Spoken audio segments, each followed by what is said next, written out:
Assalamualaikum warahmatullahi wabarakatuh. Salam sejahtera untuk semuanya. Saya Pak Ali dari Insight Chamber. Berikut ini adalah soal-soal kumpulan soal pertanyaan yang ada di grup ya. Jadi ini ditanyakan oleh Mas Okas Sandarma ya, Okas Sandarma. Oke. Di sini cukup banyak yang ditanyakan, jadi akan saya bahas. Ini adalah materi untuk persiapan USBN juga ya, untuk 2020 dan tahun-tahun berikutnya nanti. Oke, kita langsung saja mulai. Di sini kita akan lihat. Pada gambar 1, anak menarik beban menggunakan katrol dengan gaya kuasa 300 Newton. Jadi di sini ditarik beban dengan kuasanya adalah 300 Newton. Ya, untuk mengangkat beban yang sama menggunakan tuas 2 gambar 2 ya, sampai ketinggian 1 meter. Gaya kuasa yang dibutuhkan anak tersebut adalah untuk mengangkat beban yang sama. Bebannya ini kita hitung dulu. Ya, di sini 1 meter. Ya, ini anak menarik beban menggunakan katrol dengan gaya kuasa 300. Karena kuasanya 300, di sini bebannya berapa?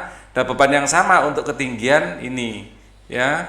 Gaya kuasa anak tersebut berapa? Oke. Jadi yang pertama kita lihat di sini ya, F-nya talinya 1. Ya, talinya cuma 1, di sini talinya 2. W ini disangga oleh 2 tali. Artinya W ini separuhnya gayanya, ya. Jadi W ini adalah setengah dari F. Ya, jadi keuntungan mekanisnya itu 2. Jadi dia mengeluarkan 300, dia mampu 2F, maaf. Bukan setengah ya. W itu 2F. Jadi gini. W ini 2 kali lipatnya ini intinya. Jadi dengan gaya 300 dia mampu mengangkat 600. W adalah 600 Newton. Ya, W-nya yang sama 600 Newton ini, ya. Ini akan kita ditanyakan adalah gaya di sini. F, ya, anggap saja F2. Ya, di sini kuasa kali lengan kuasa sama dengan beban kali lengan beban. Kuasanya ya F2 ini. F2 lengan kuasanya, karena ini 1 meter berarti ini 3 meter. 3 meter kali 3 sama dengan bebannya 600. 600 kali lengan bebannya 1 kali 1. Ini sama-sama dibagi 3 dapat 200. Maka F2 sama dengan 200 Newton. Gampang kan? Oke. Kita akan lanjutkan soal berikutnya. Sebanyak 200 gram es, di sini ada 200 gram. 200 gram es yang suhunya minus 10 ya, dipanaskan hingga mendidih seperti pada grafik ya, dari minus 10 sampai mendidih di sini. Jika kalor lebur es adalah 80 kalori per gram ya, di sini proses leburnya. Jadi di sini misalnya ada es, di sini esnya dalam bentuk es, di sini masih di B di sini. Ya, esnya akan melebur, ini sudah dalam bentuk cair tapi masih 0 derajat kan gitu ya.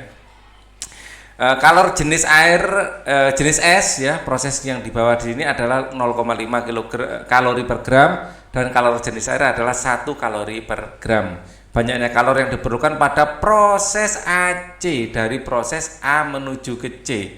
Jadi A ke C saja. Jadi prosesnya saya kasih biru dari A ke C. Ada 2 proses. Di sini saya kasih nama Q1, di sini Q2. Q1 adalah M, C-nya S, terus kemudian delta T. Maka masanya adalah 200 gram, C-nya S adalah 0,5 kali 0,5, delta T-nya adalah 10. Ya, 10. Selisih ya, 0 dikurangi min 10 di sini. Adalah 10. 200 kali 5 adalah 100, 100 kali 10 1000. 1000 satuannya adalah kalori. 1000 kalori. Sekarang kita hitung Q2. Q2 adalah ml. Ya, massa ya, bukan Mobile Legend ya. Massa 200 kali L-nya adalah kalor lebur dalam kalori per gram. Kali 80 sama dengan 8000. Kok 8000? 16000. 16.000. Jadi totalnya kalau dijumlah 17.000. Ya, kalau jumlah adalah 17.000. Ya, yang C. Ya. 1000 tambah 16.000. Lanjut, sekarang nomor 13, seorang pekerja memindahkan kotak yang besarnya adalah 1500 Newton. Jadi ini W-nya, bebannya adalah 1500. Ya, W ini adalah 1500. Ya, di sini W-nya ke atas truk dengan menggunakan bidang miring seperti gambar berikut. Jika tinggi truk ya di sini adalah tingginya adalah 1,5 dan tinggi di sini adalah 3 ya. Ini adalah S-nya, ini adalah H. Ya. Oke. Besar gaya yang diperlukan. Di sini ada F ya. Besar gaya, terus di sini ada W, beratnya ke bawah. Jadi rumusnya F kali S sama dengan W kali H. Yang ditanya adalah besar gaya F-nya, maka F sama dengan W H bagi S. W-nya berapa? Gayanya adalah 1500.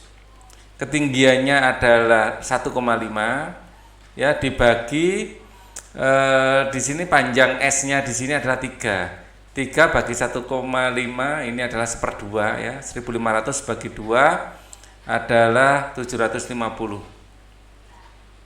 Ya, 1,5 bagi 3. Ini adalah 1/2 gitu ya. Ini sudah benar jawabannya. Lanjut. Wah, sekarang listrik. Berdasarkan gambar tersebut dapat disimpulkan hal-hal berikut. Ya, kuat arus yang mengalir, arus yang melalui hambatan R1 ya, R1 di sini R1 sama dengan kuat arus yang melalui R3. Ya, ini R2. Betul, ini betul. Jadi dalam rangkaian seri, ya rangkaian seri ya, ini I1 sama dengan I2 sama dengan I3 ya, pokoknya yang melewati kawat ini semuanya sama kalau seri ya. Kuat arus yang melalui hambatan R1 ya, R1 lebih besar dari kuat arus yang melalui R3, ini jelas salah ya. Kuat arus yang melalui R1 lebih kecil dari R2. R1 lebih kecil dari R2. Nah, ini perlu kita lihat. R1 lebih kecil dari R2. Ini kalau kita jadikan hambatan, jadikan 1. Nah, ini adalah 12 ohm. Di sini ditambahkan 16 tambah 8. Di sini adalah 24 ohm. Jelas di sini arusnya Di sini arusnya ini lebih kecil karena hambatannya lebih besar, jadi arusnya lebih kecil. Misalnya ini IK gitu aja ya, ini adalah I besar, jadi I yang bawah itu lebih kecil karena hambatannya lebih besar. Jadi kuat arus yang melalui R1 ya lebih kecil dari yang R2, ini benar ya, karena hambatan di sini lebih besar, arusnya lebih kecil ya, ini benar. Kuat arus yang melalui hambatan R2 lebih kecil dari R3, R2 lebih kecil dari R3 ya, lebih besar kalau R2 dari R3 ya, lebih besar. R3 dan R1 itu sama ya, berarti yang benar adalah 1 dan 3 loh. 1 dan 3 ini agak bingung jawabannya, kasih 2 ini ya.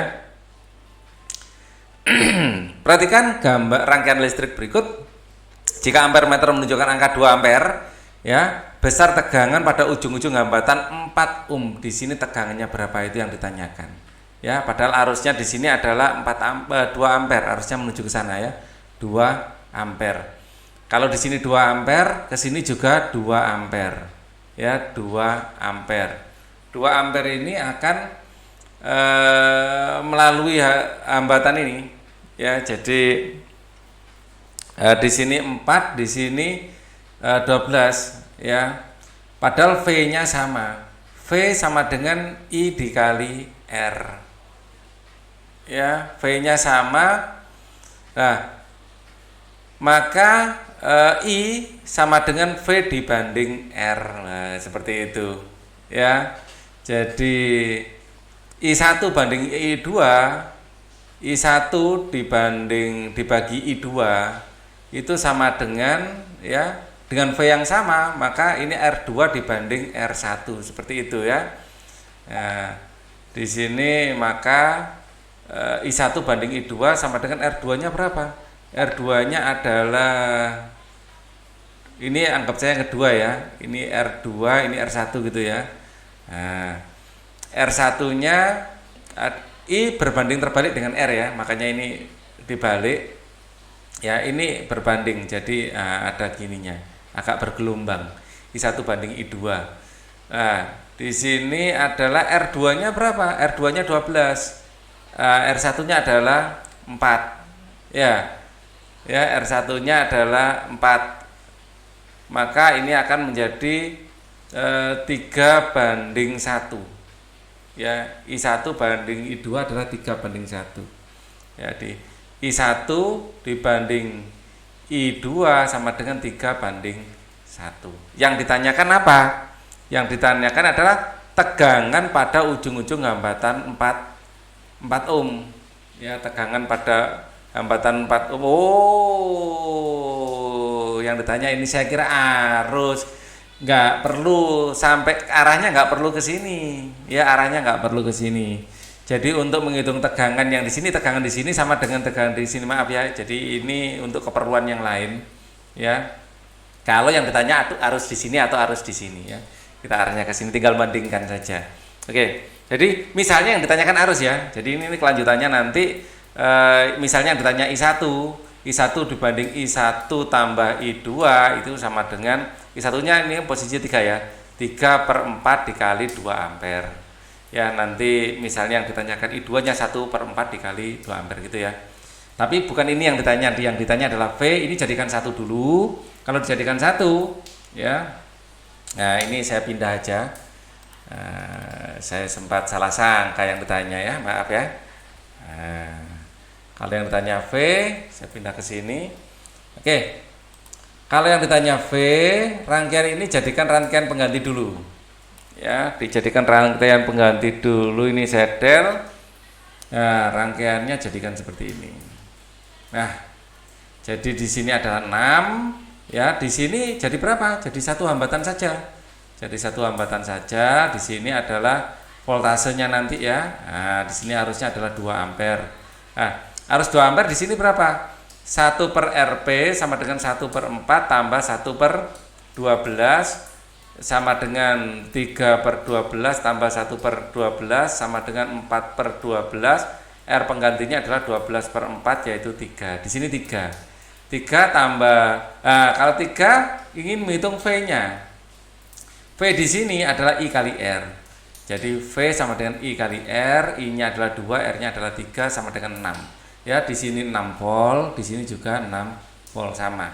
Ya, jadi ngitungnya 6 volt. Dan tegangan pada ujung-ujung hambatan 4 ohm ya sama dengan 6 volt ya, 6 volt. Jadi pada ujung-ujung 4 ohm dan pada ujung-ujung 12 ohm sama-sama 6 voltnya. Oke.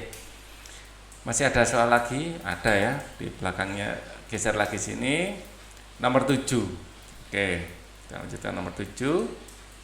Nah, pada rangkaian tersebut jika beda potensial rangkaian dibuat menjadi 2 kali, beda potensialnya dibuat menjadi 2 kali semula, besar daya yang mengalir pada Li adalah, jika pada rangkaian tersebut beda potensial dibuat menjadi 2 kali semula, daya yang mengalir pada L1. L1 itu berapa? Oke.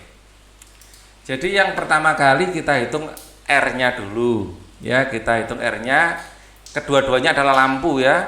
Dua lampu identik ya, identik berarti sama, hambatannya sama-sama R, maka ini bisa kita ganti dengan rangkaian pengganti. Ini adalah V ya, I-nya adalah 6 ampere dan R-nya ini kalau paralel sepertinya adalah setengah dari R, setengah R ya, kemudian ini 12. Kita untuk menghitung R-nya, V sama dengan I kali R, maka R sama dengan V dibagi I, V-nya adalah 12, I-nya adalah 6, maka R itu adalah 12/6 adalah 2. Nah, di sini setengah R-nya itu sama dengan 2 ya. Jadi kalau di sini setengah R ya. Kalau di sini setengah R. Ya, ini rumus standarnya untuk mencarinya adalah R ini. Maka setengah R-nya ini 2. Setengah R sama dengan 2 artinya R-nya 4. Ya, jadi R-nya 4. Jadi R paralelnya 4. Kalau di sini 4 ya, di sini adalah 4 ohm ya. Salah.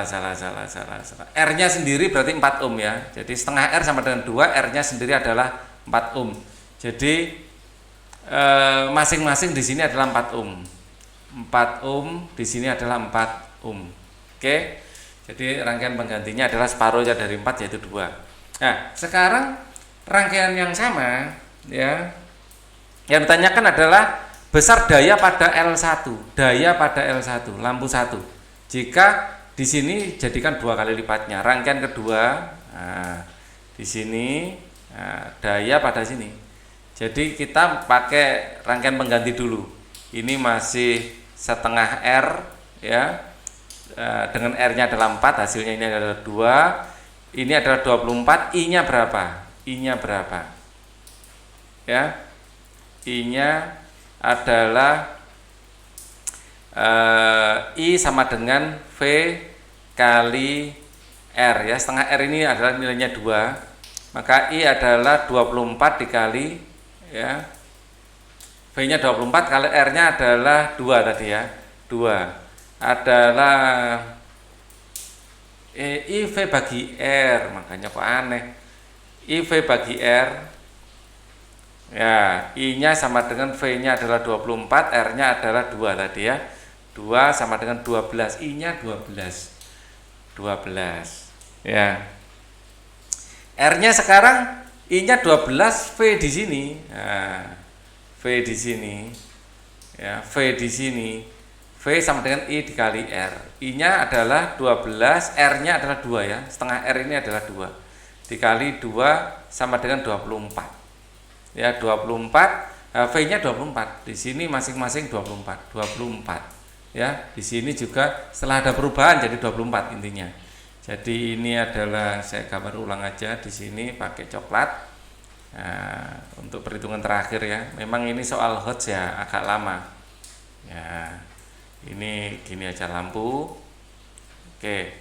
Di sini 24, di sini tadi arusnya adalah 12. V-nya sudah kita hitung adalah 24. Nah, untuk menghitung daya di sini ya P sama dengan I kuadrat kali R boleh, V kuadrat bagi R boleh. Kita pilih V kuadrat bagi R karena V-nya sudah tahu.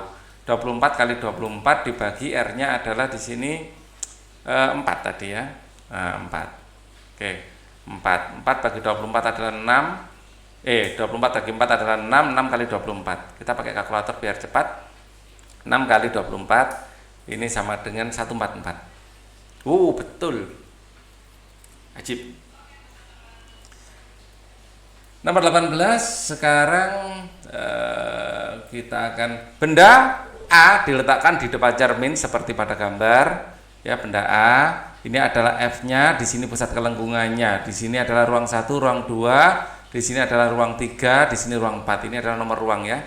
Nah, ini bukan dari soal aslinya, kelihatannya yang punya soal ini yang nulis gitu. Sifat bayangan benda yang dibentuk adalah di sini di ruang 3. Jumlah ruangan harus 5. Ya, 3 tambah 2 sama dengan 5. Berarti bayangannya nanti di sini. Karena bendanya ini lebih besar nomor ruangnya daripada nomor benda, maka dia akan diperkecil. Ya. Di depan cermin berarti nyata. Nyata terbalik. Nyata sama terbalik satu paket ya. Nah, kalau nomor ruangnya lebih kecil ya diperkecil. Nyata terbalik diperkecil, ini sudah benar. Kemudian sudah benar kok tanya ya. Untuk memastikan. Ya, oke. Nah, sekarang bola. Ini enggak saya bikin jernih karena di sini ada 2 warna kayak gini agak merepotkan. Ya, tidak saya edit.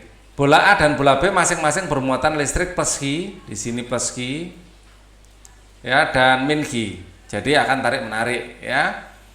Keduanya mengalami gaya tarik menarik sebesar F. Saat terpisah pada jarak R seperti pada gambar berikut, agar kedua benda mengalami gaya tarik menarik sebesar 4F, maka di sini soal IC ya. Oke. Yang harus dilakukan banyak hal ya. Jaraknya dijadikan lebih dekat 2 kali.